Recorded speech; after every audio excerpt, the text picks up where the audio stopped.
You see his genital direction? No, that's later. I love that. That's right where I started recording. No.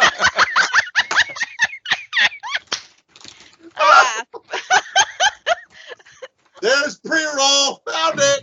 Nice.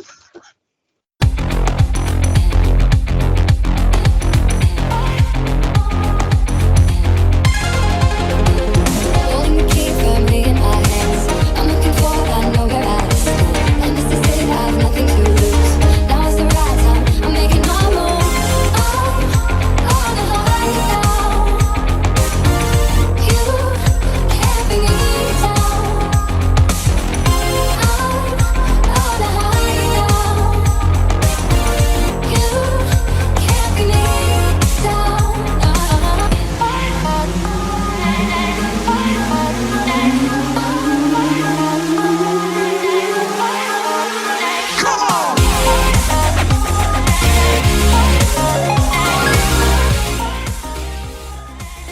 What's up, motherfuckers?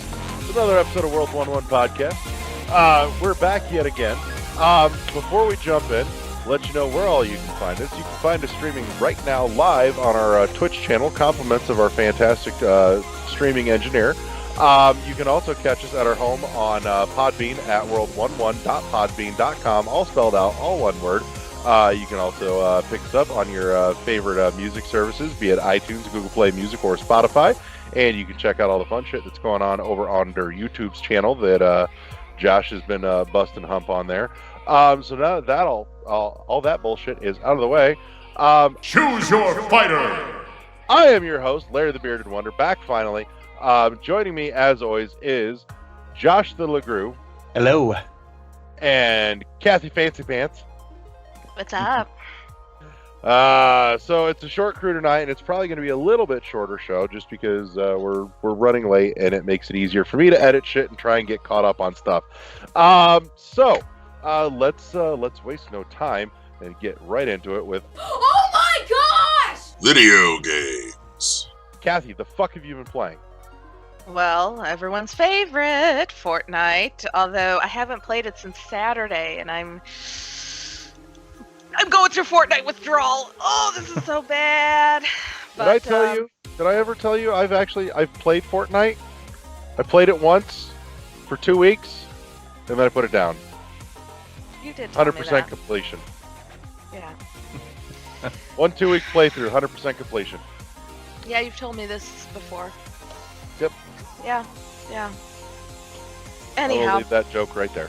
Yeah, because you can hear it flushing down the toilet right now. So there's that. Week 4 challenges have come out. I'm just itching to get back on and get caught up with those challenges. Been playing Apex Legends. Started Dead Cells, which is a lot of fun. Definitely. Yeah, that game is going to be frustratingly wonderful. Frustrating in a good way. I like it's a good game. So, but I want you streaming that on our channel. Well, I will start. I played it and I did a little bit of streaming on my channel. I will start over from the beginning and stream it on ours. So I would, just because there's some like dialogue stuff and whatnot that's only on the first run through that goes away after that, and I really wish there was more of it, and it's totally worth having actually on the stream at least. Well, here's the problem. I already started playing. Is that gone like now? you said, you'll start over. Okay, so when you I can start totally over, start up a new save file. They give you like Okay. 50 bazillion. Yeah. Well, it's not like I've gotten very far. Let's be honest. So Takes a while. it does. So you might see that tomorrow because Sure. I got plenty of time tomorrow. So, but let's see, what else have I started Torchlight. It was a game I got for Christmas from my brother. I started it thinking I'm only going to play it for a couple hours, and next thing I know, it's 5 o'clock in the morning, and I've been playing for about 5 hours, just having a grand old time. So, yeah, I need to stop, because I also did that with Tetris 99, which I got another win, so I'm up to 2 wins on Tetris. There you go. And thank you, Larry, for that game you gave me on Monday, because I've been also playing Dust consistently the last 3 days. Yeah. Tuesday, Wednesday, and today. So yes, 3 days I've been playing Dust. So What do you think? oh, I love it. It's so good. It is so much. I love the music in the caverns, though. I just kept going back to that area and just killing the enemies because the music in that area is just so much fun. But yeah, not much else. I'm trying to think if I played anything. Yeah, that's about it. So short list. Okay. Josh, the fuck have you been playing? Let me think. I dabbled in a little more Late Shift for my Xbox. I've been playing a little bit of Hollow Knight. How is Late Shift? Talk to me about Late Shift some more. I love that game. I don't know why. It's just, I think it's because it's like I can play it like an hour. I can play like a whole playthrough. And it's just a fun game, you know, just like it's different. There's some parts that are kind of tedious. I'm trying to get different endings. So I'm trying to do things I wouldn't normally do just to try to see, but sometimes it pulls you back to one of the endings you've already had. I think I have 5 of the 7 endings now. So it's kind of like, it's getting annoying. It's starting to get annoying. I think I might just kind of put it down for a while, but it's one of those things that I've just been dabbling in for, last couple of weeks. Have you guys tried that game at all? No, I've never heard of it. It's one that I look at every once in a while when I boot up my Xbox and I go through the store, which is not often because honestly I hate the way their store is set up on the Xbox One. It's terrible. I miss the store on the 360. Yeah. I think have it. no, it's okay. Yeah. Oh yeah, that's right. You don't. Yeah. Content discovery on this store, on all the stores, are hard.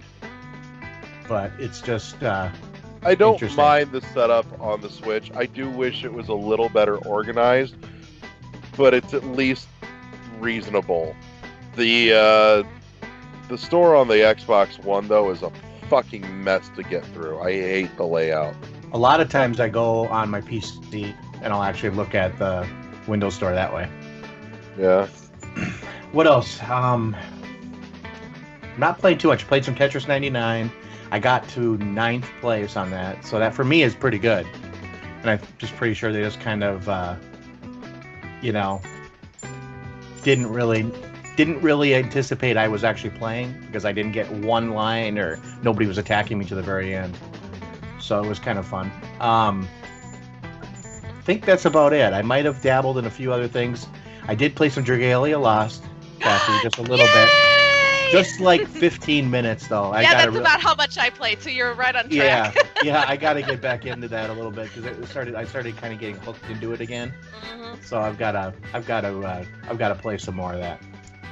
But other than that, I think that's about it. I've been working a lot. I've been trying to get some loose ends tied up with Retro PC. I got that thing finally working.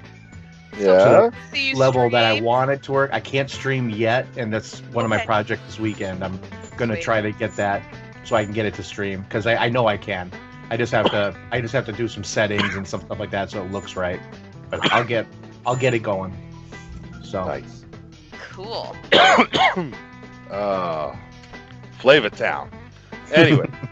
All right, Larry, what have you been playing, buddy? Well, apparently I've been playing Flavor Town because I just yeah. No, this makes me really happy. I saw you doing that. I'm like, oh, he's putting the creme brulee and the strawberry together, isn't he? I got a creme brulee flavored jewel pod and a strawberry flavored jewel pod, and if I drag them at the same time, I get strawberries and cream, and it actually kind of brings out the strawberry flavor a little bit stronger to boot, which was my only bitch about the strawberry one. That's really fucking good. Anyways, aside from my smoking habit, so let's see, what did I play? We talked about this when you came to visit. I played some more Dead Cells because I always play some more fucking Dead Cells. It's my, I have 10 minutes of free time game that I will stretch out to at least an hour.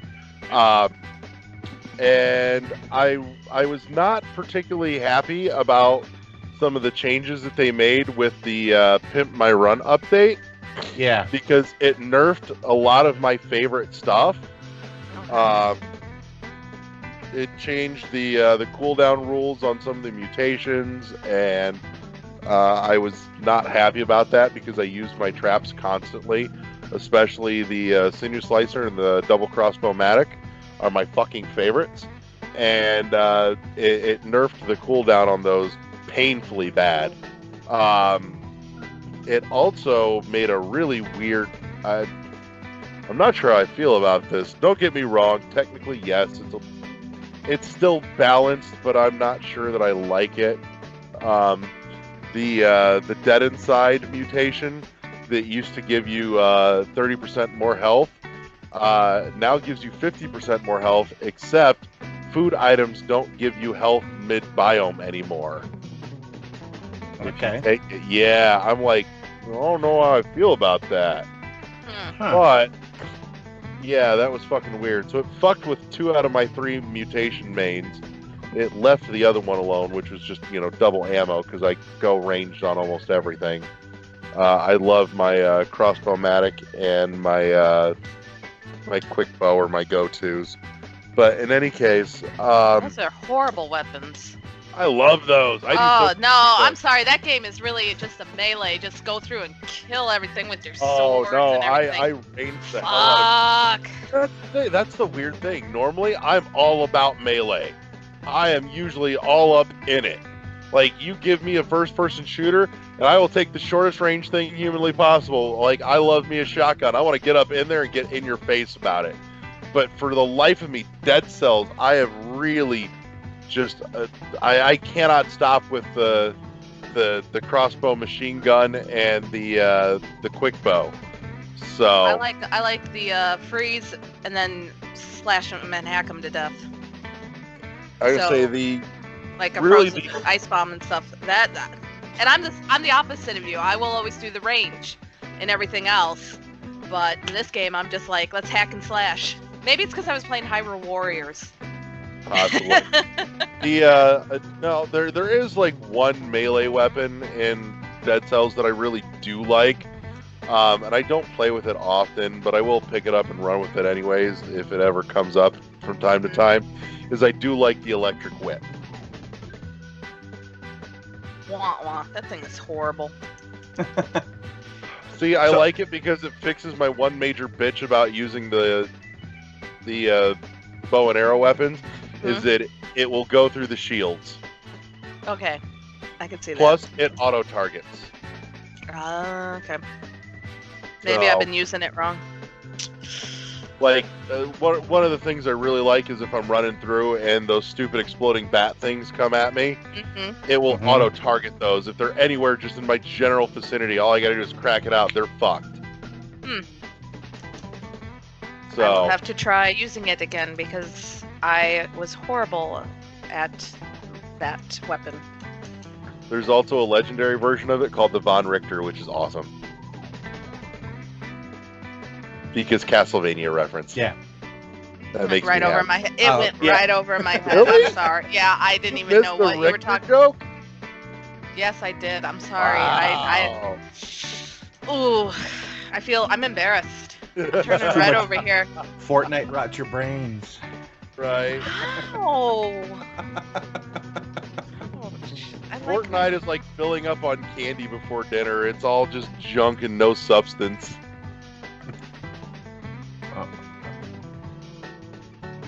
I'm just fucking with you. No, you're not. No, you're not. Okay. There's truth in what you say. I know how y'all feel.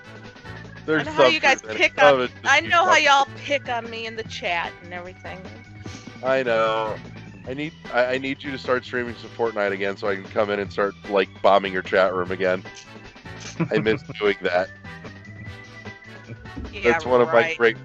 It's true. It's one of my great pleasures in life is coming in and fucking with your chat. For those of you who are listening, he does it like once in a great moon. He very rarely ever comes and watches me play Fortnite. So don't even listen to his bullshit. It is all a bunch of bullshit. So You've barely been on to stream for me to come in and bomb your chat room. Don't listen to anything he says. He is full of it. I'm not. Yes, you are. Nah. I'm like a kid. No, I'm not. No, I'm not. I'm not a duty head. You're a duty head. I'm rubber and you're glue. Whatever you say bounces off of me and sticks to you. Circle, There, if circle, you want- dot, dot. Sorry, Josh. It's okay. I'm just a bunch of fucking 6-year-olds. Just letting you guys go. There's nothing I can do. Come on, Josh, you're supposed to be on my side. Well, no, I'm the only woman in this group. It's all men and me, so I'm outnumbered way too much. I have no chance. I'm not responsible enough anyway. So, Anyhow, sorry. But in any I'm a case, so back to Dead Cells because we're not done with this yet. Actually, I was going Oh. somewhere with this. No, I was actually going somewhere with this, and we just detoured for a minute. It's my fault. That's my fault. I'm sorry. So, despite all the nerfs that really didn't make me fucking happy about this, shockingly, it was the first time I finally actually made it through the Hand of the fucking King. So I finally have a boss cell. Very Nice. cool. And I also have my homunculus ability now. Nice. So, which I'm still trying to figure out how much I actually do or don't like the homunculus ability. Like, it's neat, but it's not super useful, but I feel like it maybe is more useful than I understand it to be yet. I just haven't played with it a whole lot yet. But no, the other thing that I do like that they did with the Pimp My Run update is the namesake of the update, the Pimp My Run, lets you go in and actually customize the fuck out of your run. Like, you can lock out specific weapons from even being in the mix at all. So if you want to do like a shields only run, you can totally set it to just shields. You can actually set your starting weapons, and you can even set it too so that you have auxiliaries right from the get-go, and you can pick what they are. See, that would be fun to do Unlocked as it, a it's fair game. challenge. Yeah, Yeah. that's cool. Oh, that would be a fun challenge to do. Well, See who and the other thing- who can get the farthest or go the longest with the certain settings. Yeah. Well, and the Oh, other nice thing too is for anybody that has been struggling with Dead Cells, it lets you like adjust it down so that you only get the things that you're good with. Right, so you So don't put get it so on easy frustrated. Yeah. make it easy Basically, mode. no, legit. That's No. basically what they did is they actually added in an easy mode with all of that, which kinda I give cool. props for. It is Yeah. cool. Yeah. I've played it's around a with good it, and idea. it's fucking neat. I- They I- did a I- really good job with it, and there's a bunch more settings in there you can customize too, which is pretty cool. And then hot on the heels of that, it's been a week or two now, but I wasn't here.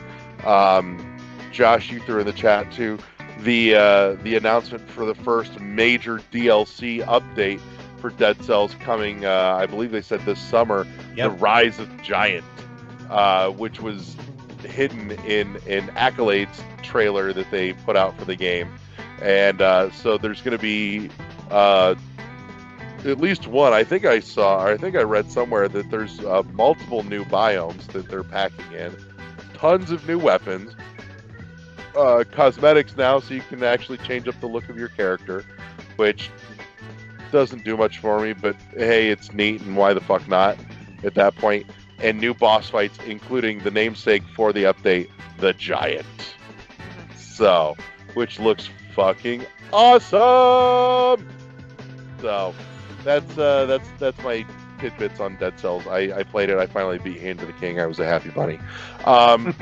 And beyond that, what did I play? I played some more of Framed, and I showed it to my wife for the first time, and she's like, that's really fucking cool. Because I was laying in bed and I needed something that I could super lazy play, and Framed is a good one for that. It's fun. It's just smart enough to make me feel clever when I figure it out, and it's just easy enough that I don't have to think that hard to figure it out. So, and the art and the animation is really cool. I like it. It tells a story, but it's not a super involved one. I mean, there's no text, there's no dialogue. It's literally just like a moving comic strip story kind of thing, and it's really neat. I haven't made it through the first Framed yet, but the second one is waiting for me as soon as I finish it because I bought the collection instead of buying just the single. Sure. And then, I played what did I play on my phone that was really fucking neat that I like? Hang on. I gotta find this. There was something that I downloaded that was actually cool. Yeah, I'm gonna own it this time. I totally played mobile games for a minute. Hocus is what it was called. Hocus is a little like Monument Valley plus the bridge. Okay. It's totally got this, get from one end to the other type thing across the Escher structure painting drawing thing. And you're just trying to move a cube along surfaces, and it's neat. I liked it. I literally, this is one of the few times, this is one that had me going, okay, I'm going to play one more, then I'm going to put this down and actually go get something done today. And then 30 minutes later, I'm still laying in bed playing Hocus. And it's a freebie. So That's cool. Go download Hocus, because Hocus was pretty good. I played one other mobile game, but it's fucking stupid. It was literally just a brainless time sink. But I think it was called Slice. It's about, like, making whole pizzas out of pizza slices. Oh, it wasn't the worst thing in the world. I play it all the time. Sorry. Oh, it's actually it's good execution on a super simple idea. I'll give credit to the guys that made Slice. I played it. I played it for longer than I should have, much like I did Hocus. Granted, Hocus is.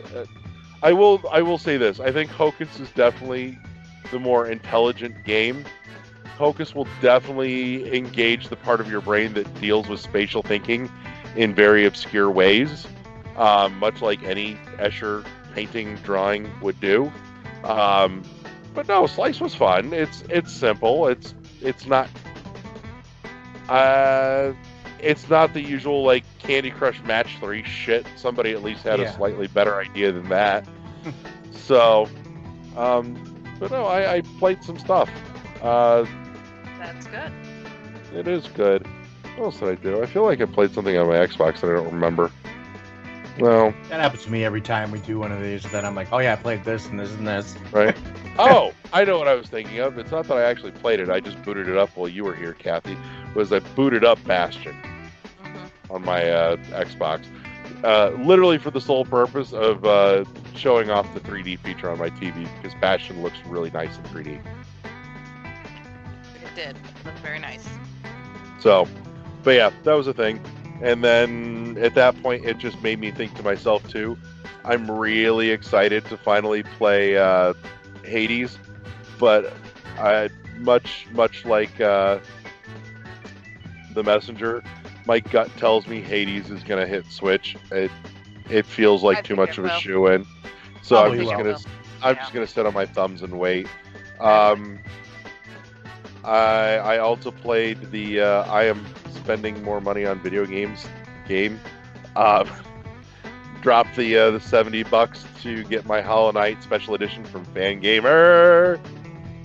Big ups to those guys, because their Undertale collection was fucking amazing, and I am entirely way too excited about their Hollow Knight package because it looks fucking spectacular. I ordered mine too. I can't wait. I also picked up the other two Hollow Knight pins that I didn't have that I wanted out of their set at the same time because they were back in stock. I skipped out on the 4-pack because I already had the Wanderer and the Grub was not interesting to me. But they did get restocked on Hornet and Zote, so I grabbed those pins while I was in there as well. So that was a thing. And oh yeah, that was the other one. Is I ordered the Messenger, which means I will finally get to play it. Because I told Eddie, I'm like, dude, I'm telling you, my gut says that this game is gonna get a hard copy. I'm sticking to my guns on this one. I'm feeling it. I'm calling it right now, and I'm not gonna get sucked into the double dip. And I was right, and it finally hit hard copy. So, and here's a weird one. They did something a little kind of oddball with the Messenger. Like I think it's actually kind of cool that like all these different companies are actually like seemingly friendly with each other instead of just being, what's competition? We have to crush them. So the Messenger is being put out from Special Reserve Games. However, there's a couple of other companies along the same lines, like Limited Run and I think there's one or two others that they're putting out as well, but I know for certain Limited Run is getting it too. So you can actually buy the Messenger hard copy from Limited Run. Limited Run isn't publishing it, but if you buy it from LRG, it comes with a different cover than it would come with if you buy it from Special Reserves. Okay. So Limited Run LRG is getting an exclusive alternate art cover, but I'm like, you know what? I do LRG all the time, and I totally want to check out this other company and kind of check out the quality of their work, see if it's worth putting on my radar again going forward for anything else. And apparently it's also supposed to come with like a hardcover for the box and everything. I don't know. I'm not entirely sure. They weren't especially clear on their description on the webpage, but I figured, fuck it. I'm not getting charged any extra for it. Plus, Special Reserve does free shipping on it too, so which LRG does not. Right. Yep. So, but in any case, which reminds me, I think on the break I'm going to look up LRG's website again for some production updates, because it's been a hot minute, and I know I've got a few things pending from them, including some stuff that once it does finally show up, there'll be some new unboxing videos, like the Celeste Collector's Edition and the Iconoclast Special Edition. Cool. So, I will say I'm not as excited about the Iconoclast Special Edition as I am the Celeste one. They kind of went real low-key with Iconoclast Special Edition, but at the very least they weren't charging like full-blown Collector's Edition price for it either. So instead of it being like, you know, big $80 pack like they normally do for their big Collector's Editions, the Iconoclast I think was only $55. That's cool. So I mean, I told my wife, I'm like, you know, I know that they're doing a special edition, but I'm not super blown away with it. And I told her, I'm like, look, if they try and charge the full 80 like they do most of their others, I'm just going regular standard edition. But they ended up making the price reasonable, just enough for me to go, fuck, it's $20 difference. I'll take the nice one. So those are things that are coming. I think I've got one or two others on order from them too that I need to check up on. But in any case, so that's what I've been playing. I actually played some games. Oh, and I'm super fucking excited here. I will finally get back to playing my 3DS, because while I bought a replacement for the one that was stolen, I'd been waiting to actually get it all set up until I could finish getting the other stuff replaced, be it including the SD card, so I had somewhere to download all my fucking games to. And I finally got a new case for my replacement 3DS as well, because my Samus Returns Edition 3DS is not going anywhere without a protective case on it. Like, I don't mean like the I keep it in a case and then I take it out to play. No, I mean like I don't want anything happening to it, so I get the case that snaps onto the system. Right. I've seen those. Stays there forever. Yeah, I've seen those. Yeah. I finally managed to find a replacement that was identical to the one that was on my one that got stolen. And for what it's worth, I'll throw it out there for anybody that has one. If you go on Amazon and you search Insignia new 3DS XL case, they have a very nice clear kind of like gel polyurethane. Like, I really wish honestly that it was a hard plastic instead of the gel, but I had it and I liked it. You know what? I'm going to take that back. I think I like the gel one better than the hard plastic snap-on, because the gel one actually gives me some grippy on the bottom and it's really nice. So, yeah, no, and it's dirt ass cheap. It's $10. So if you have like a nice like special edition 3DS that you want to show off, it's a great way to do it, because it will totally keep your shit safe and scratch free and damage free, and it's clear and it's cheap and it's a nice piece of hardware. I literally have no complaints about it. So it does exactly what it says on the tin. Nice quality piece of accessory protection, and really inexpensive, worth the $10. So there you go. There's a solid recommendation for any of you that are actually still playing your 3DSs, like me. Also, shout out to Todd Oxtra over at Secret Friends Unite, friend of the show. He, of all the bullshit things too, aside from stealing my 3DS, it also meant the fucker that stole it got the game that was in it, and it was my copy of Samus Returns.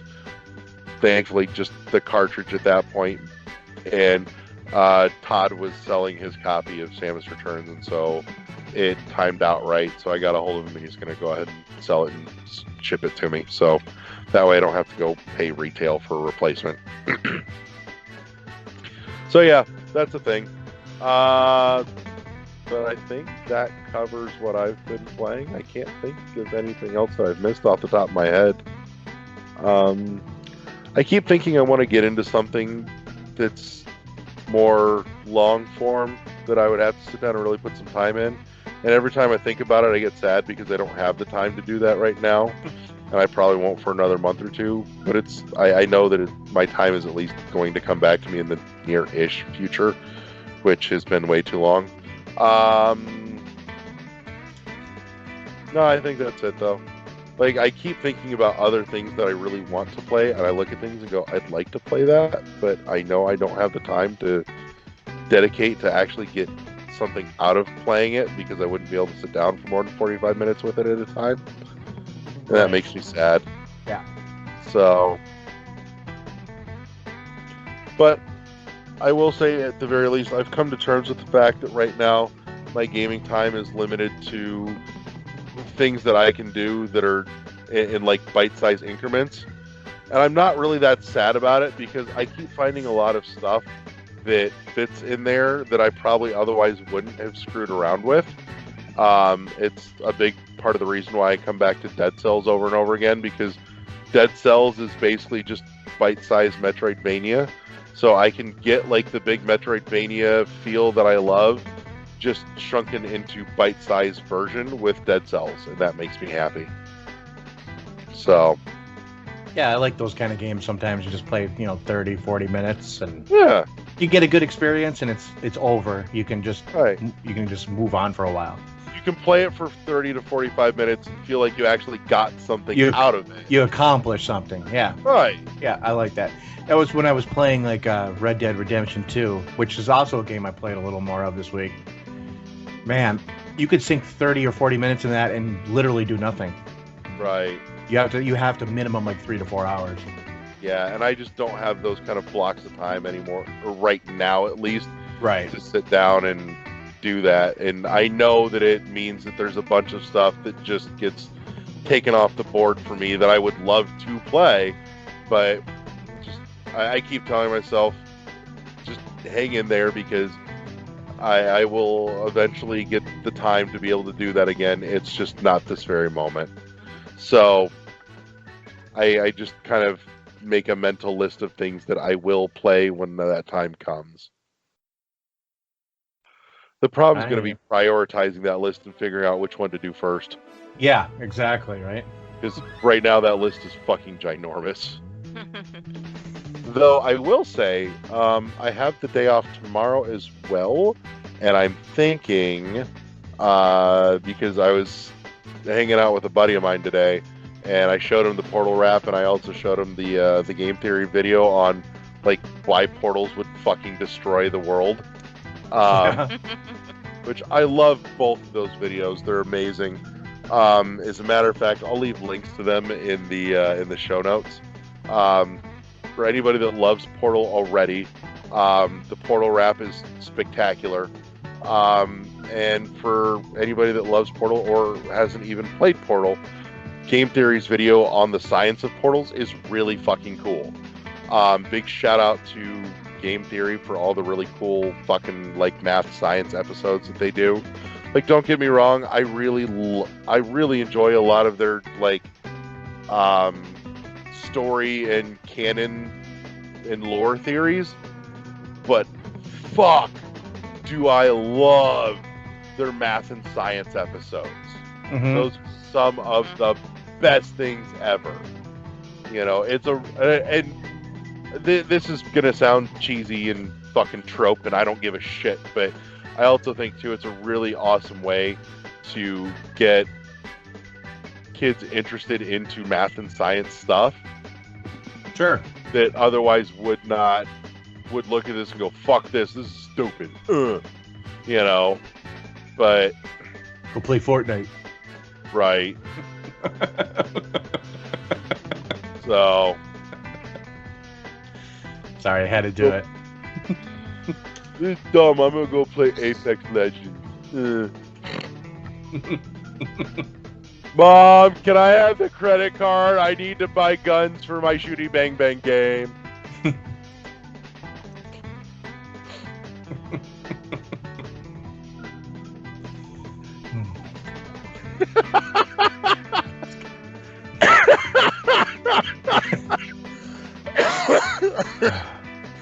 It's actually getting red. For anybody listening to the audio version of this, Kathy is giving us both the mom face. Yeah, I'll get you later, face. Yeah. And you know, when I strike back, This would be I deep. hold nothing back. That's fine. I've seen you play Fortnite. You may come at me full force, but your aim sucks. I'll just jump to the left. Strafe dodge! Strafe dodge! Now, we're creating a monster now, Larry.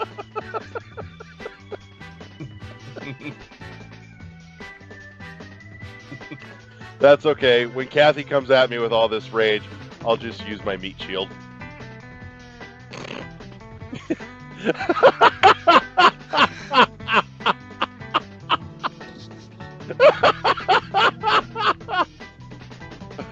Oh, fuck. Good enough. You may not have that meat shield for very long when I get done with it, so just make sure you keep that Consider tucked ignore away. the meat shield, remember? Yeah, no. Well, that's not what I was referring to. No. I said meat shield, not meat sword. That meat sword will be gone too. No, I'm going to defend it with the meat shield. Anyhow, Alright, here's a good enough place for us to say break! Hello everybody, it's your boy ADV once again with another Yoshi Yak. Sorry I wasn't able to make this episode, but hopefully you guys are enjoying the conversation and that you enjoyed the stuff that that's been announced. Yes, we got Stadia from Google. We have Nindies Direct from Nintendo. Microsoft came out with some things, and it's just like, wow, you know, ID at Xbox is going to Android and and Apple. So it's going to be really interesting in the future on how we perceive games and platforms that we play on and things for the rest of the year. But I want to get into what I've been playing. Picked up a game called Hooked on Nintendo Switch. And I spent hours playing this game. I kind of, no pun intended, got hooked on it. It is a really great game. So what it is that you see these hooks and you see how the puzzle is. And you have to try to unlock the unlock or these like entangled lines in a sense. And if there are sometimes that some of the lines are, with a hook. And you have to figure out piece by piece which one goes first in order to unlock another section of the puzzle. And you get 3 tries to do that puzzle, and then it kind of resets itself. And it's very interesting. About every 5 or 10 stages, or whenever they feel like it, they'll introduce a new mechanic on what you would do. And you just got to figure out how you're going to go about it. I'm like on level 47. I think there's probably like 100 levels. That's my assumption. And I haven't finished it, but I just played it over and over. And I got it for $1.99 plus some tax. So it's pretty cheap at the moment. And hopefully, by the time you guys hear this, that if you're interested, that you guys will pick it up. I think I'm planning to do something about this when I'm finished it. I think I'm going to write a not so much a review, but an impression about it and how puzzle games are kind of making a return with a big force. And even with pinball coming kind of back in that in a different kind of way, it's these old mechanics that indie developers are taking and putting their own twist to it. And it's interesting to see how it goes. And it's really fitting on Nintendo Switch. Like I said, I got my Fit Grip, really enjoying that. Play some Ikaruga, and I'm going to be posting some pictures on it so you guys will be able to see it. I'm going to try to get them on the World 101 Facebook fan page. If not, you guys will probably see it on my Twitter page at that retro code. And if you friend me or you guys know me, you can probably see it on my Facebook page also. But I'm going to try to get it up so you guys can check it out. It's really nice. I am really enjoying it. But played Devil May Cry, finished that. My review was up on ngrradio.com, so you guys can read it and check out the rating I get. Playing the Division 2, finished Final Fantasy 12 just out of the blue. Just like, you know what, let me get this done. It did give me New Game Plus, so I'll probably run through it if I feel like it. But played a little bit of Assassin's Creed Odyssey. Didn't really get into it like I want to. Due to the fact that I was just tired. I had just got off of work. But I will get into playing that more. Going back to Switch, I'm sorry everybody, playing some Harvest Moon, really enjoying that, and just having a fun time with that game, getting further in. Probably gonna be doing Axiom Verge on it, and I did pick up Blaster Master 02, that was part of the Nintendo Direct, and you guys will probably hear Larry them talk about the Nintendo Direct, or the Nindies Direct, I'd say. But I'll talk about that next episode. Hopefully I'll be on the show and I'll be able to talk to you guys about it. Might give you guys more impressions. If not, you guys can check out my podcast, Optional Opinion, on SoundCloud. I do Optional Direct, where I kind of run through all the Nindies and give my opinion about them. There's a lot of games that I want to play. There's 18 titles that got announced, and gladly that Cuphead is coming to Nintendo Switch, and it's going to be a battle. And the reason why it's going to be a battle, and even probably just happened with Dead Cells, is that people want the physical. People will pay more to get the physical. You can pre-purchase the game. It comes out April 18th, but I'm not getting it digitally. Only reason because I do own it digitally on Xbox. I'm guilty of that. Of course, I have always wanted to get Cuphead, and that game and plus Ori already sold me on getting the Xbox One. Definitely Rise of the Tomb Raider sold me also. But Cuphead getting the physical for Switch, people would pay $40 or $50, whatever the cost may be for that. So, you know, of course, Microsoft is going to get the benefit. Studio MDHR, they're going to get the benefit of it. But there's not going. I don't feel like there's not going to be big sales of it on the digital format. And it's nothing against Studio MDHR. It's nothing against Microsoft. Switch owners want that physical, you know. And even with Hellblade, we're not getting the physical, but people were willing to put down extra money to get that physical.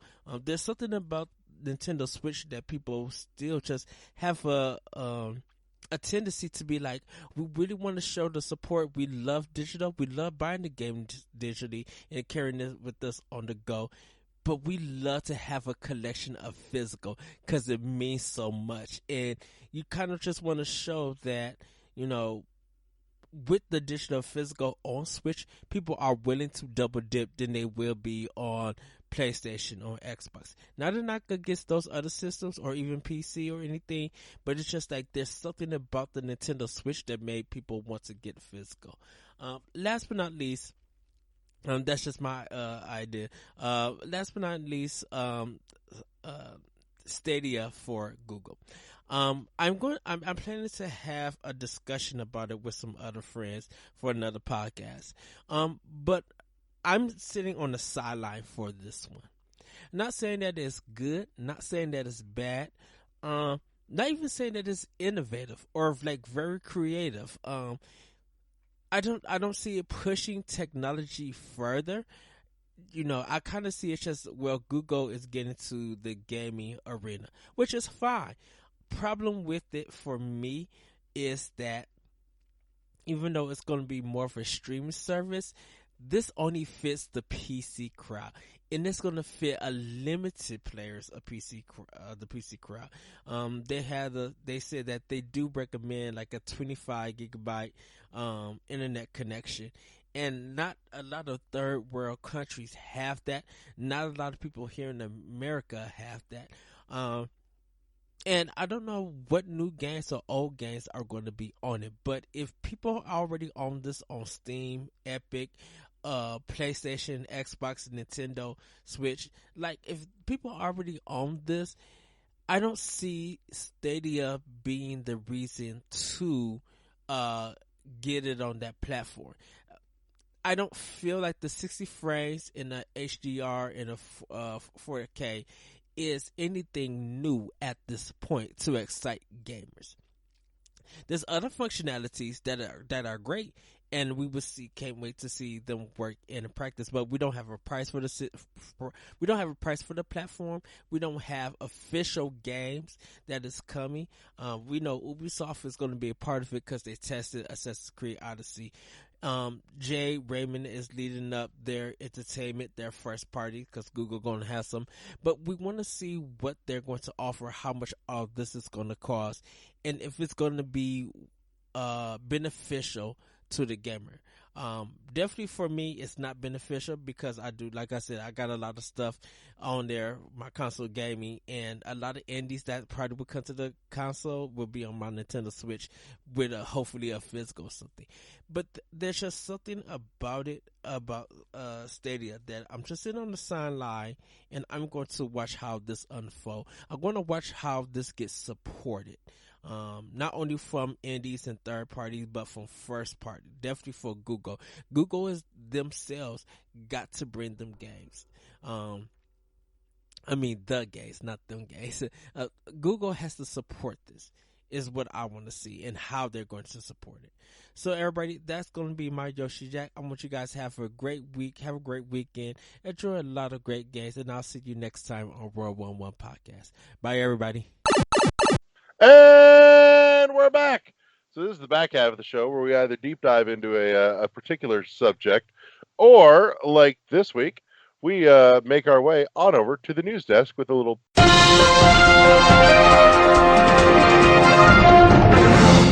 Over the last week or so, there's been some solid news. There's two big ones that I think we're going to hit on tonight.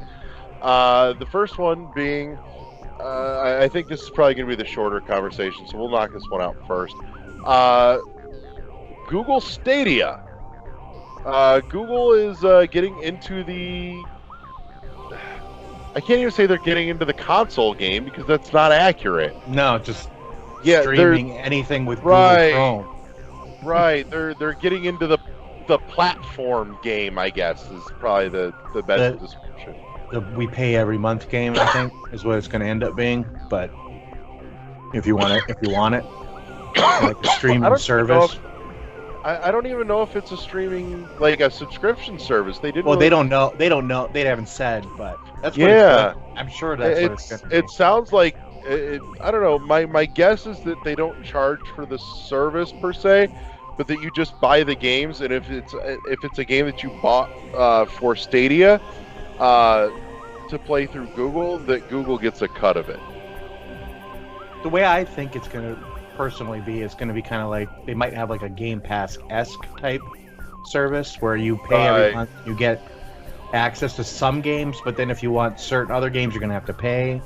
I think it's going to be something like that. But it's going to be interesting because they didn't really say it. Yeah, they didn't really say anything. They didn't. The one thing that I do kind of agree with is that there's a lot of people that just want to play the games. They don't care about buying a $500 console or $400 console, or they just want to play the game, and they don't want to upgrade their PC, for example, or whatever, all the time. Right, every 6 fucking months. For me, that's that's a kind of like, if I wanted to get really back into PC gaming, that would be really attractive to me. Yeah, no kidding. And I mean, the ability to kind of hop that anywhere and get the same unified experience, no matter whether I'm playing on rig or my fucking cell phone or like a Chromecast on my TV. That's not a bad thing by any means. I give them props. Feature wise, I mean, it sounds like they've got the right idea. If they can execute on the delivery, they'll probably fucking have something. Feature wise, they've got some neat stuff. I mean, some of it just leans into, look at what we can do with more horsepower. Right. We can get this streaming it, which big ups to them for locking the frame rate at 60 FPS. Why is this not fucking standard everywhere? But not only that, but they're talking about being able to stream you your games at 60 FPS and up to 8K. Yeah, because 8K is the new thing. Yeah, they're starting to push that 6 and 8K now. Like, Jesus, that's impressive. I hope they can deliver on it, Right, and I mean, honestly, the bandwidth requirements that they're talking about needing for this are not that hard. What was it, 25 megabits down or something like that? Yeah, it's like 25 or 27. It's pithy. Like, on. I don't know. I mean, I just want to see what they can do. And they're obviously a big company. They got the resources. They have the smart people. Right. It's all going to be about lag and your internet service provider, which is the unknown here. If you have a good ping to their server, you're still gonna. You see, that's going to be the problem. And like Kathy knows, I mean, you play any kind of multiplayer game, and you know that ping is a huge issue. Well, and that's something that they talked about too. Is that rather than with multiplayer is something they really specifically hit on. Rather than it being dependent on, the bar being set by the lowest common denominator, the lowest connection of the players involved, that all goes out the fucking window because everything's running off of their shit and it's just streaming it out. And I understand that, but I still think that individual clients are going to have issues. They're going to have issues with their connectivity, and that's it depends on where you live. Yeah. Depends on where you live, depends on how fast your speeds are. That's what affects my games, and especially during certain times, if we have a windstorm, that can affect my Wi-Fi signal. So it doesn't matter what their streaming services can do. That's part of it, but it's also because Epic has really good servers, and most of the time my ping for Fortnite is in the 30s or lower. But when it's bad weather, if my internet's going crazy, my ping can be as high as 1,000. So and then at that point my game crashes. So you can't play it. So they may be able to do stuff on their end, but it's those of us on the consumers are going to have some issues too. So it'll be interesting though. I'm holding out until I see what it's all about. I don't quite still understand it, but it's again just another option for those of us who want to play these games and maybe just can't afford some of the other options. And that's great. And that's great, making gaming affordable to everyone. We can get more people playing. Exactly. Yeah, definitely. Yeah, that's what it's about. I really kind of want to get that controller in my hand just to see how comfortable it is and how well built and how quality it is. Yeah. And what is it using to connect? Is it Bluetooth? It's got to be just Bluetooth. I think it was Bluetooth, yeah. So you might be able to use other controllers too. Right. Which would be interesting. Right. Like if I have a controller, do I need to buy theirs? Can I just stream from my Google Chrome browser on my PC now? Right. That would be cool to me. I would do it. Yeah. So there's definitely a lot of unknowns, but there was one or two other features in there that I thought were really cool. Less interesting to me personally, just because of what I do and do not have an interest in playing, but I still think it's a neat fucking feature. Is that say you're watching somebody streaming a game on YouTube, like they're out there playing a game of Fortnite, they're streaming it on YouTube. With Stadia, it's literally a button click away, and you can get dropped into that streamer's lobby to join in on their next game. Like, that's fucking neat. I like that. That's a really cool, easy way to But my whole thing is like they haven't. You mean that like you're talking like actually like would get into their game? Obviously, or... though, you'd have to allow it. or- I'm sure. You know, the I would streamers imagine so. You allow still have the Oh, ability to that like, is boot going somebody out of to your be- lobby, but Oh god, that for streamers, that is going to. Oh, I could that... actually see that being a good thing. Honestly, you could have different paywalls set up for people. You could, if they wanted to play with you at a certain time, you could actually Right. set that up. Well, They could there's get in lots a of queue. potential in there, Okay. depending on how they Okay. execute it. Yeah, there's a lot of things in there, I think. But I Okay. know what you're talking about, Kathy, because you got that person, or it's just Or or people, Larry, let's just get it out. Larry comes, Right. watches you, and he wants to play. He's So never he's- gonna want to play Fortnite with me. Trust me. If he could push one button and get there, he'd do it. Fortnite, no, but if you were on playing, say, like Phantom Dust, I'd totally jump in. Oh, sure, yeah. Anyhow. But the other one that really jumped out at me, though, this is the one that I thought, fuck, that's cool. Why has this not been a thing yet? Is their state sharing.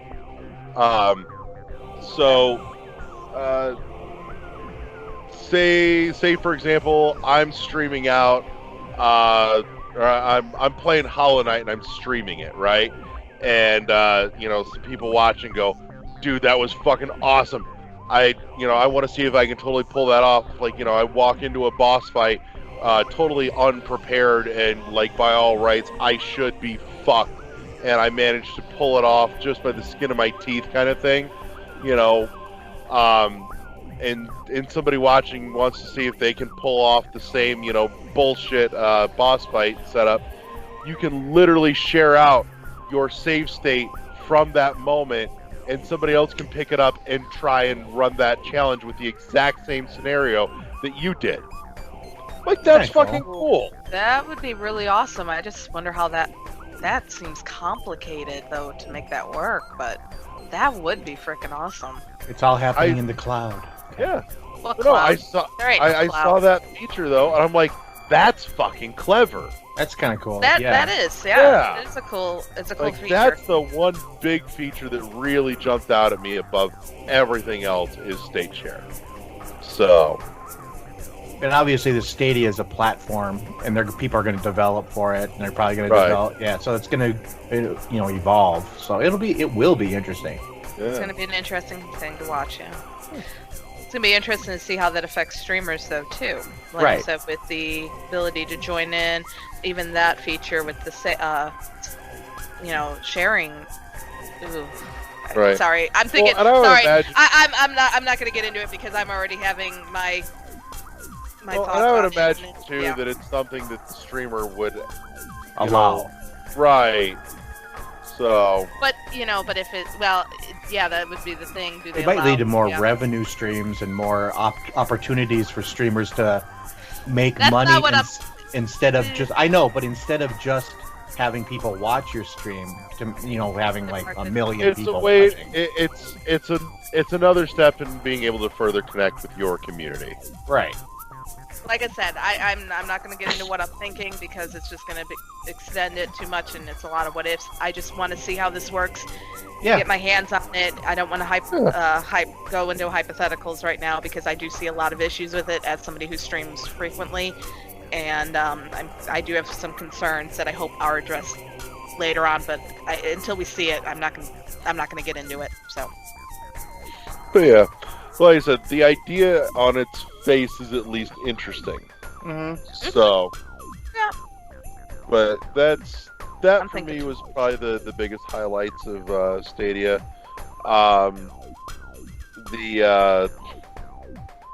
There was one other thing, but frankly, I think it's something that should be seen rather than me trying to describe it.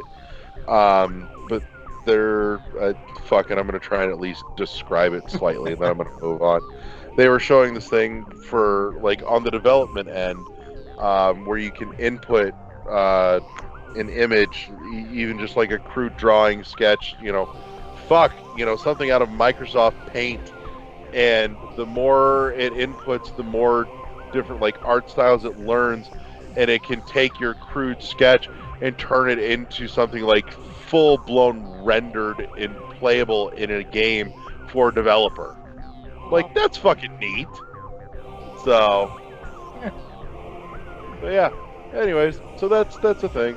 For more on that, though, that's one that I highly recommend you actually check out their presentation, or that section of their presentation, to actually see the demonstration, because my explanation will do it no justice. It's something that you really should see the visual on, just to get a real grasp of the understanding of it. So the other big thing in the last week or so was, for us, yesterday on Wednesday, finally a Nindies Direct for the year. After a couple of these, I've now learned I'm just going to quit hoping and praying that I'm going to get an announcement date, or a date announcement for King Knight DLC for Shovel Knight, because I'm pretty sure that when that happens, it's not going to happen in Nindies Direct. No. Granted, it's where that news belongs, but it's not going to be there. They're going to do something else with that. But anyways, but there was some nifty stuff. But Kathy, you've got the list. Let's run it down. All right, so I guess the big thing and the one that started off was the Cuphead's coming to the Switch. Fuck yeah! And it looks like not only digital, but Physical. everyone's favorite, physical. So, Copy for life. so I think, isn't pre-orders for the Yeah. digital are already on sale? Yep. You can already purchase it, and it'll come April 18th, I think is the date. So Yep. that's what started it all, and I'm frankly excited because I've never played the game, and I'm definitely going to wait for it to come to the Switch. So It's been on my to-do list as well, and Great. again, I I love don't play my Xbox a ton anymore.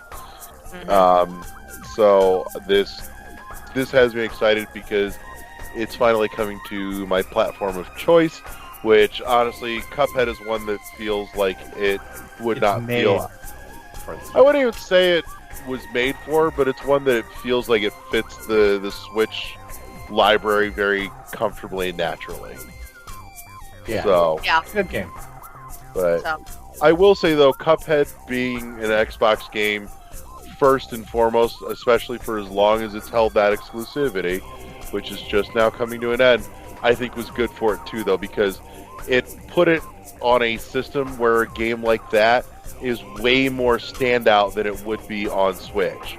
Like, don't get me wrong, if it had released multi-platform from the get-go, I think it still would have done well on Switch, but I don't think it would have done as well out of the gate as it did on Xbox, because it was way more it stood out more against the rest of the Xbox library than it would have against the rest of the Switch library. Yeah, I think That's so. my suspicion. It would have been, I think it did infinitely better also than it would have on like PS4, because it would have got lost in the shuffle over there. Yeah. But I think this is probably the ideal way for Cuphead to maximize itself on Switch too, was by holding out so that we're all looking at it, you know, and everyone loving it on Xbox going, we really want this on Switch, and letting that just simmer and stew for over a year. And now that it's finally coming out, it's got a rabid response, because it's been just the want and desire for that has been building for so long. I think it was the perfect storm for it to have booming success on the Switch, by it coming to Switch second. Yeah, So, it's gonna be good. but in any case, so after Cuphead, what was next on the list there, Kathy?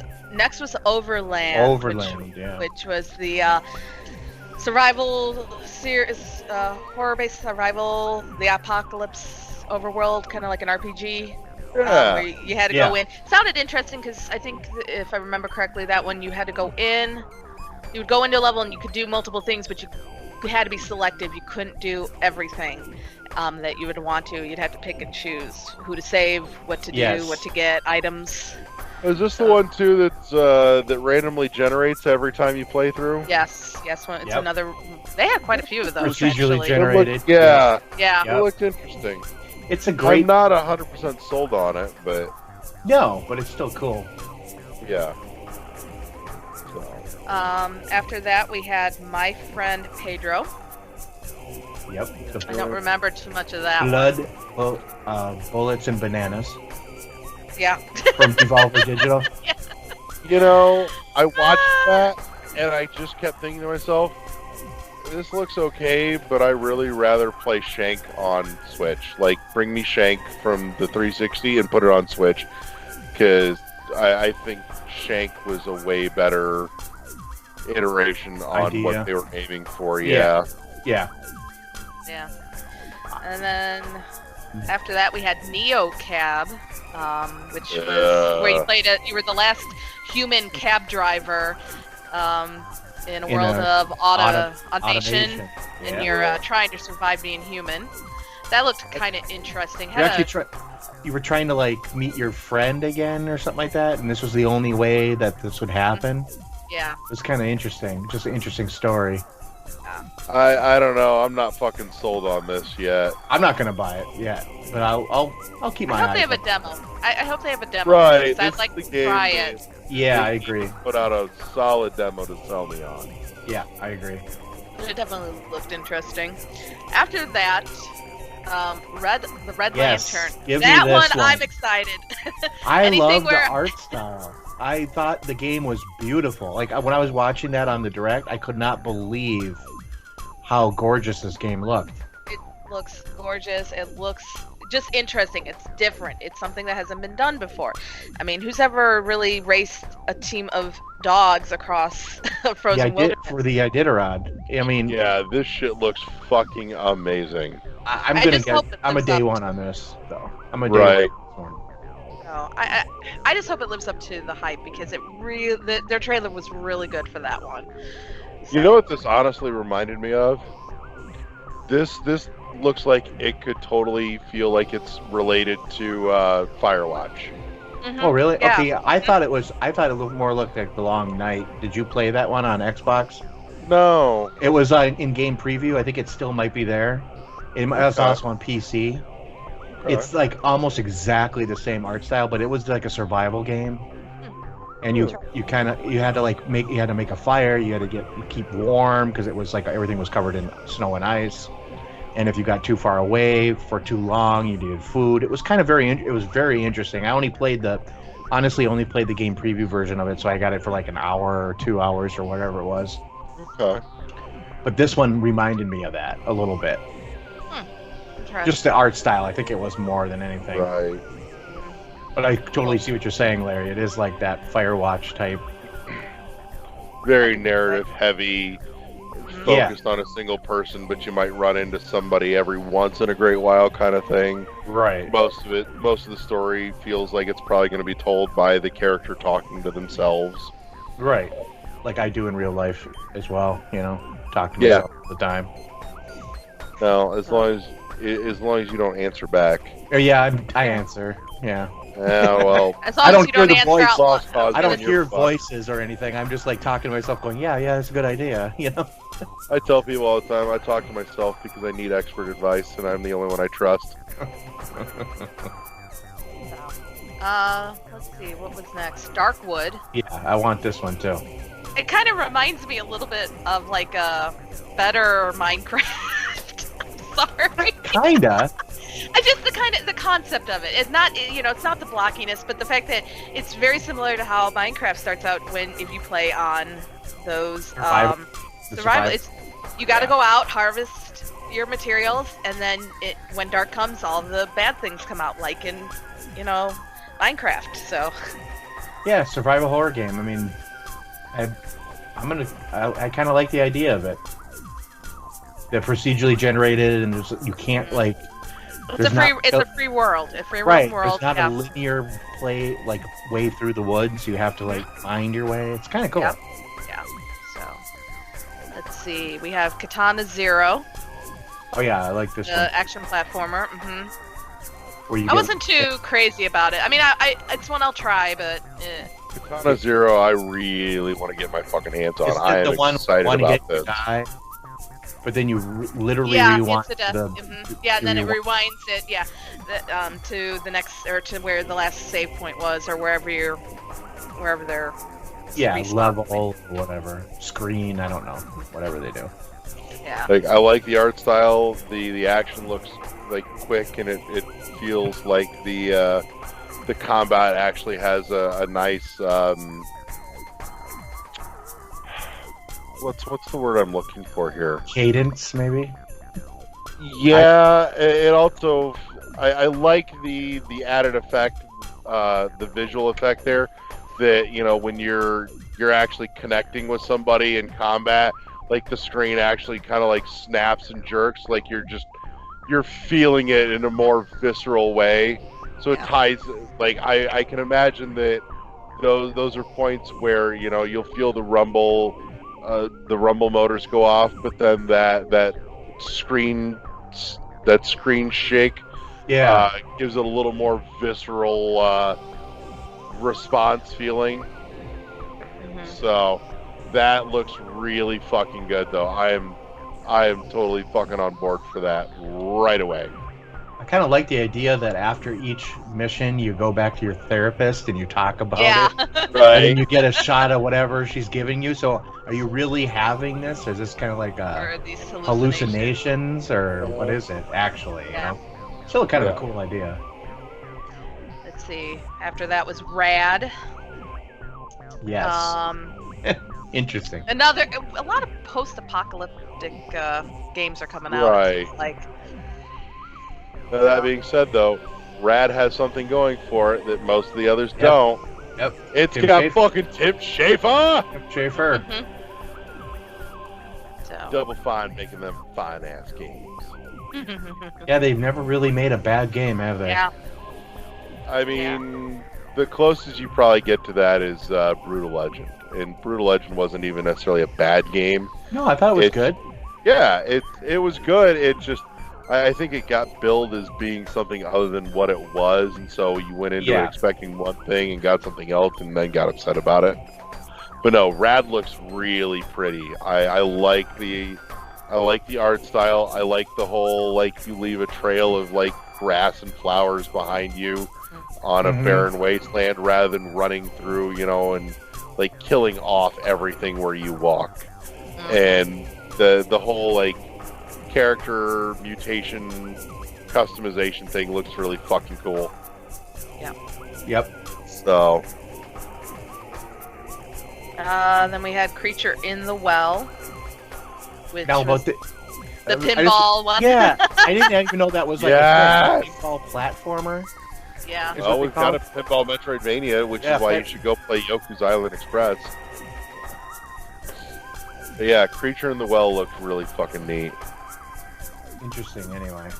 I'm generally on board with any unique idea that has to do with pinball. Oh, like I love pinball. I do, and Creature in the Well totally grabbed my attention in the best way. This is another day one for me. Is going to be, and my gut tells me I'll probably be able to, you know, this will be one that fits that whole. I can play it for an hour, progress a little bit, and then put it back down again, because it feels like with the whole pinball format, it lends itself naturally to that, where it's like, all right, I can play a couple chunks of a couple tables worth of game and then put it down for a little while. So I really like that. And just watching the action, it looks fucking cool. It does. It looks like they've got lots of really neat ideas, and I'm hoping that they manage to put them all together coherently. So, because there's nothing that sucks more than when somebody has a really great idea for, like, numerous great ideas for a game, and just wants to put them all in, but can't figure out a way to actually string them together in a way that makes sense. So, but anyways, I agree with that. Let's see. We had a lot of games. Blood Roots was next. I don't remember much about this one. I think I kind of dozed off in the middle of this one. Yeah, I think this is the one I don't really remember either. Yeah, this is the Wolfman one. The wolf. Yeah. Yeah. Oh, it's the fast action. Yeah. Like where you use the environment. Mm-hmm. You use they showed him like using like a barrel and then a ladder and. I don't know. It looks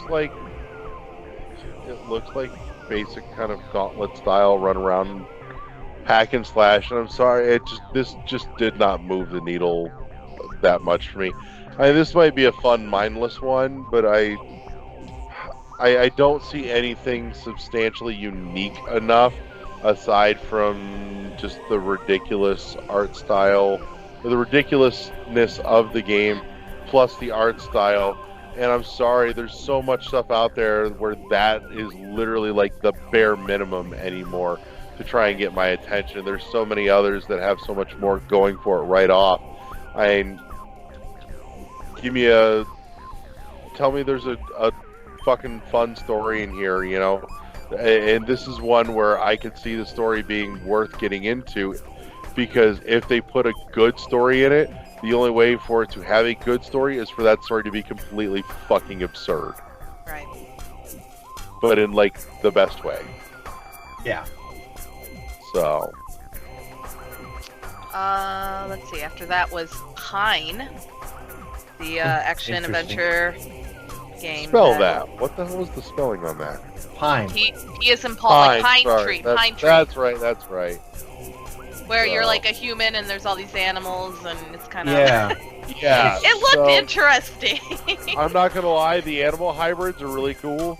Like, the crocodiles and the busatars. Yeah. And the hoxes. It's like Island. I don't know that these are the actual names, but these are the names that I'm giving them in my head.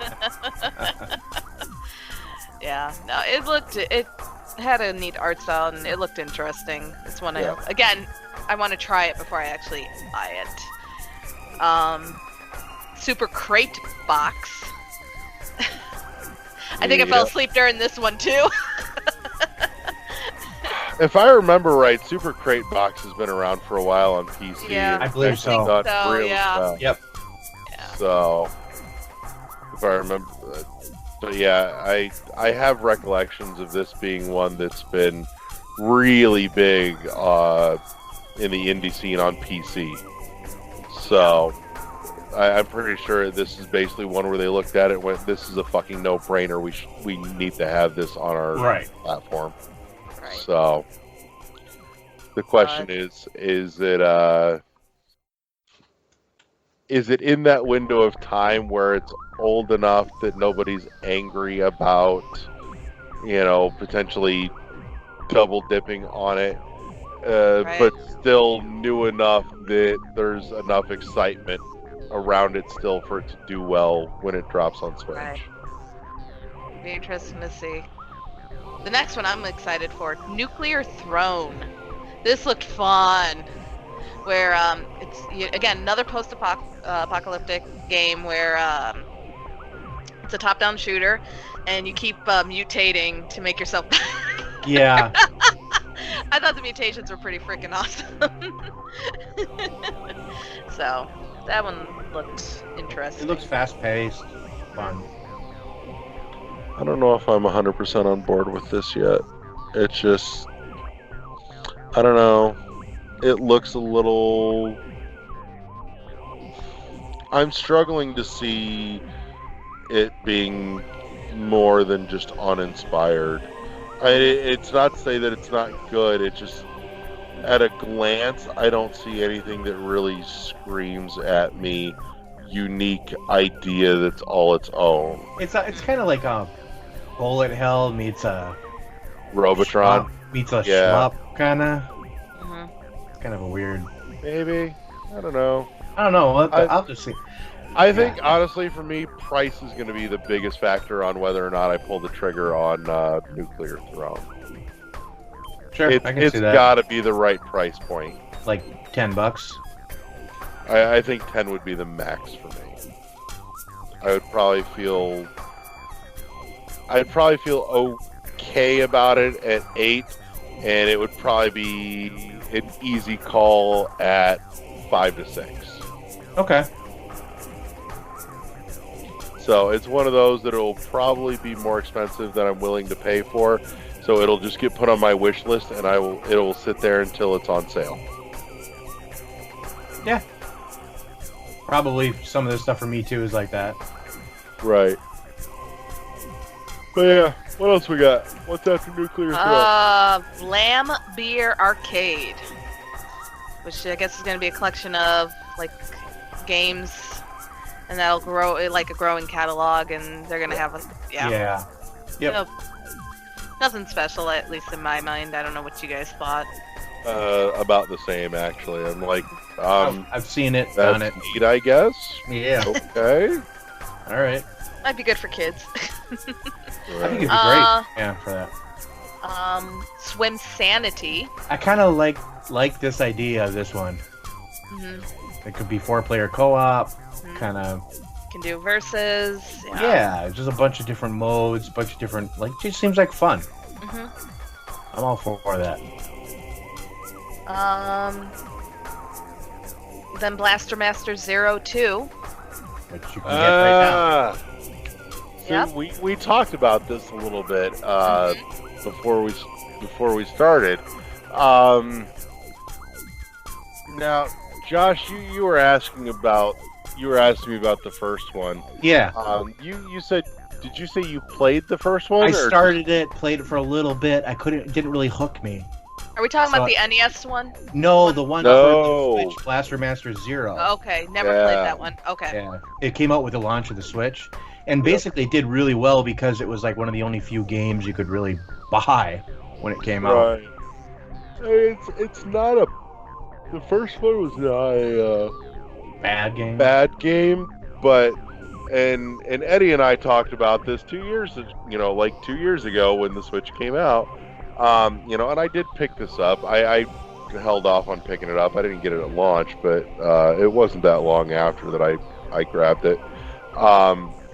And Blaster Master Zero isn't a bad game, and I really hope that Blaster Master Zero 2 does not fall victim to the same thing that Blaster Master Zero did, which was it just didn't explain itself at all. And so trying to figure out like some of the what some of the icons and like your menu actually was trying to fucking tell you was a huge trial and error pain in the ass for me. And so I'm like, is there a reason that you can't just tell me that this bar is my health, this bar is my weapon? No, it's all like, play with it and process of elimination, fuck up a couple of times until you finally get it right and go, oh, that's what this thing is. So that just irritated the piss out of me. There was literally no good reason that they couldn't have given me like a 60-second tutorial, say, here's your heads up display, here's what everything is, so you know how to fucking read it, and now go play. Bye now. Right. But they skipped literally a 60-second video could have fixed my entire problem with Blaster Master Zero. And I'm hoping that they smartened up with Zero 2. So, what else we got after Blaster Master Zero? 2 more. We had Stranger Things 3, the game, so video game based on Stranger Things. Did you play the first one on iOS? It's free. I think it was free. Never played. No, I don't have it. Or was it like $2 or whatever? I think it's on Android too. Maybe not. It was really fun. I just had zero interest though, because frankly, Stranger Things just doesn't do anything for me. Like I've tried watching it. Tried watching it. And it just didn't get me. It just didn't grab me. Okay, that's fair. There's a lot of stuff. Like I at least put in a couple episodes. I figured, all right, I'll give this 2 or 3 and see if it hooks me, and it didn't. I'm like, I'm not gonna spend any more time on this. Okay. So. And then the big surprise, this last big one, Cadence of Hyrule. So I this is the one part of the direct that I actually only half caught. Do me a solid. Fill in the blanks here. Okay, Go ahead. Jack. No, you go. No. I don't know. Did you play Crypt of the Necrodancer at all? No, I didn't. No, see, I didn't play that game either. I slept on that game. And unfortunately, I think it's a pretty cool idea. I saw people play it, and I watched some streams of it. So this takes place in... This is that game, basically, but taking place in Hyrule, with Zelda and Link as playable. I don't know if they're playable, or like I think they are playable characters. So it's taking the tropes from Zelda games and incorporating them into the mechanics of Crypt of the Necrodancer. So extremely interesting, and I think we just need to see more. Like I need to see more on how this game comes together. Right. You know, like how it's actually going to work. But they showed us quite a bit. I mean, it's only a minute-long trailer, though, so it's just not enough for me to get hooked on it. I just don't know much about the source game to really talk too much more about it. Right. Mm-hmm. I mean, it looks like it's rhythm-based in a way. Yeah, it's a rhythm. The way she moves, or the way the character moves. Yeah, it is a rhythm-based. That's what I was trying to catch, because it was kind of jarring to see the hopping. Yes. So that's what I was trying to figure out what's going on. Yeah. But it's got Zelda characters. I'm in. I don't care. I'll be playing it. Anything with Zelda, I will try. No matter how crappy it may be or not. But again, this game has like you said, the previous one. The pedigree. It seemed to do really well. So it's kind of like fan service. A little bit. Cool. That was it. That's what we saw at the Nindies Direct. So outside of the Nindies Direct, one other worthwhile game announcement did slip out in the last week. Castle Crashers Remastered coming to PS4 and Switch. So, which also, by the way, if you're one of those people that are going to be playing it on a PS4, I thought this was pretty fucking cool. The game is programmed to actually make the light bar on your PS4 controller match the color of your character. Yeah, cool. Might as well use that. It's stupid. It means literally nothing, but I just thought it was fucking neat. So, and it's the little things. Right, and apparently for the Switch, since there's no light bar that they can do that feature with, they said they're doing something or other. They didn't really describe or explain what, but they said they were actually going to be doing something with the HD rumble on the Switch Joy-Cons. So I'm like, okay. I'm curious to see if you can deliver on something that's actually worth a damn with that, but we'll see. I bet you they'll have stickers that you can put on your controllers. Or whole new Joy-Con. Right. Whole new Joy-Cons that you can buy. They ain't doing stickers. Yeah. I have stickers on mine. Oh, I know. You can get them. And they're kind of cool, actually. Yeah, they're like little decals. Yeah. Mm-hmm. So, but yeah, that's it. I think that covers it. So here's a good place for us to wrap this shit up. So just the reminders. If you've stuck it out this long, then you should probably come back for more. Which means you can find more at our home on Podbean at world11.podbean.com, all spelled out, all one word. You can also, of course, catch us on Google Play Music, iTunes, Spotify, Twitch, and YouTube. Like the Facebook page, follow us on Twitter. Yeah, I'm going to just stop there. If I missed one, fuck it tonight. I don't care. I want to say thank you to my peeps for coming out to play with me tonight. Josh the LeGroux and our delightful streaming engineer who makes everything happen for us on Twitch, Kathy, Fancy Pants. And that's it. Everybody say goodnight, Gracie. Good night. Good night. Peace!